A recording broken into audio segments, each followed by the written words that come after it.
you take care of the energy and the people, they'll take care of the financial stuff. Because they'll make better decisions about what they're experts at. Seriously. Those leaders in the room, your staff will make better decisions when you empower them and give them a chance. Because then they'll feel good about that. Anybody with me there? Yeah! But when you're controlling and all of that, and I learned that because as a young GM, I had lots of ideas. And so one day we were having a manager meeting, and I'm throwing out ideas to the kitchen manager and to everybody at the table going, hey, you can do this, you can do that, you can do this, right? And right at the end of the meeting, I just said to Joe, who was my assistant manager, I said, hey, Joe, can you stay after the meeting for a second? I just want to chat. Because I saw his energy. His what, please? Energy. His energy throughout the meeting just drained. And I said, Joe, what's going on, man? What's up? What's up? And he goes, well, Brandon, let me ask you this. Am I the kitchen manager? And I go, yeah, man. He goes, then let me be the kitchen manager.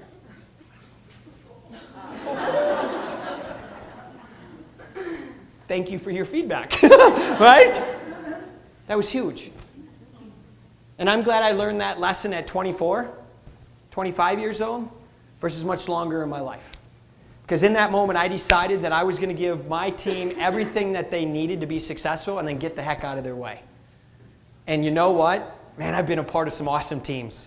Because the pride, the energy of that team, everybody feels good because they're accomplishing what they've been hired to do, their job, their role, to be able to do that. But to help you do that, you need a second thing that influences your thoughts, and that's books. What is it, please? Books. The books that you read, folks, the things that you put in your head has a huge influence on your thoughts. Again, as I mentioned earlier, you got to put the good stuff in, okay? Because otherwise you're losing that battle. You have to focus on the books. This list of books here, I mean, seriously. There's some awesome ones that I can give you that will inspire you to do that. Because the knowledge mass, everything we know in the world today is basically doubling every 2 to 4 years now. Isn't that scary? Everything the world knows is doubling every 2 to 4 years.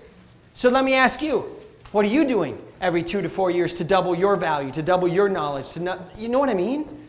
Not only skill-wise, but even more so attitude and energy-wise. And they say by the time 2030, 2035 rolls around, because the smartest people are talking to the smartest people, that knowledge mass will be doubling every 90 to 120 days. Give somebody a high five, say, wow. Wow.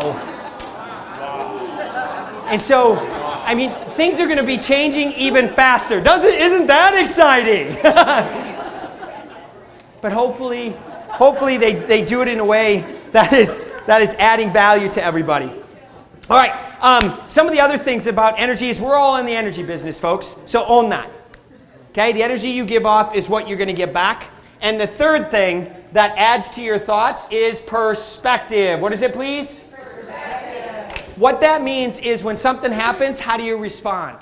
What's your perspective? How do you see the world? Do you see the world as a bad, evil place? Or do you see the world as a place of possibilities? A place of solutions, a place of teamwork, a place of love? Because that's a very different world, very different perspective. And we've been conditioned a certain way over time by the people you hang out with, by the books that you've been reading or not reading. And so I encourage you to be more around positive, passionate, successful, happy people that are going places in their life, because that will help you with your perspective, to switch that from the challenging perspective to go more towards the positive. Because it won't make every decision easier, but I guarantee you that over time, the creativeness, the connection of the team goes to a whole new level because your perspective changes. Just start looking at things from a positive place. See what happens. Test it out. And you know what? A week later, if you don't like it, great. Awesome. Just please don't keep sending positive or negative energy out there because you're impacting other people's lives. There's a great book by John Gordon, one of my favorite titles of a book, The No Complaining Rule. Some of you were like, put the book down. The No Complaining Rule. Awesome story about, you know what, you want to change your culture? Eliminate complaining. I did that in my restaurant. Anytime that people had problems or challenges in the restaurant, they knew that when they brought the problems, because I wanted to know, the challenges, they had to come up with 2 to 3 solutions to that problem. So I was teaching them to look at life from a different perspective. Identify that, but then what are you going to do about it? And if you need help, let's all get together and make that happen. And all of a sudden, the whole culture in the restaurant changed because everybody was like, all right, let's identify the challenges, but let's come up with solutions. Because is it easy to identify problems, ladies and gentlemen? Yeah, give somebody a high five, say, yeah, it is. It's very easy, so people do that. And so, folks, when you are putting energy out there, you're either infecting them or affecting them. Again, they're going to do what you do, so please choose to put that positive energy out there to be able to have an influence on them. Because in business, folks, energy is everything. When you look at the Ritz-Carltons, the Southwest Airlines, the Googles, the Apples, I mean, they're enormously successful because they keep putting good energy out there. And they're great at what they do. And so finding that balance for yourself, how to do that. Because has anyone ever flown Southwest Airlines? Yeah? Is it different flying Southwest Airlines than, say, Delta? More often than not, people are like, yeah! It's a very different experience. They get me to the same place, but there's a whole different energy change. When I got on the Southwest flight, I'm walking down the jetway, and 2 mechanics. How many mechanics, please? 2 mechanics. I'm walking down, right? And one of them stops, looks me in the eye, and says, "Sir, enjoy your flight." And I'm like, okay, that's awesome, right?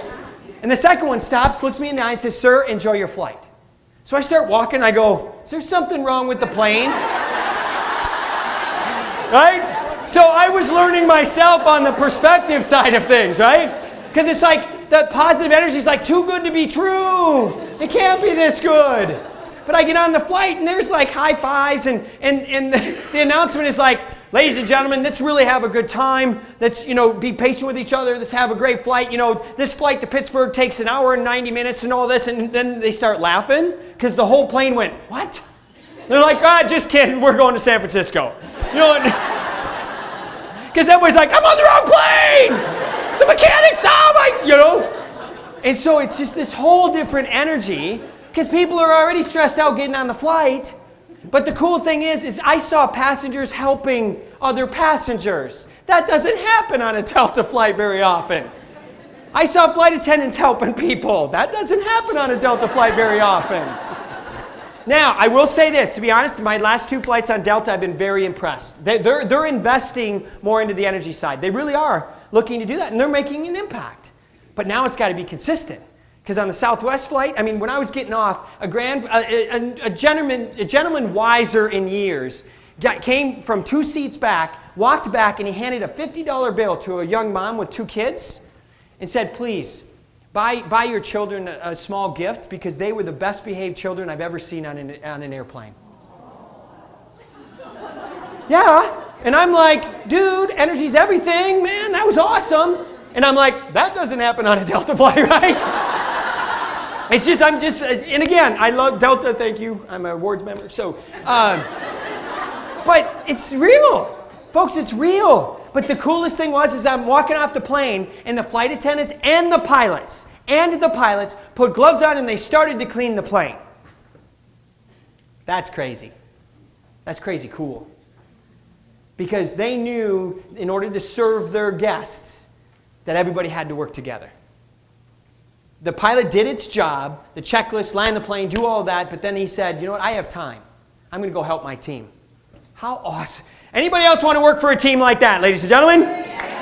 Yeah. The cool thing is we have a choice to do that. You guys in this room can create that culture if you choose to.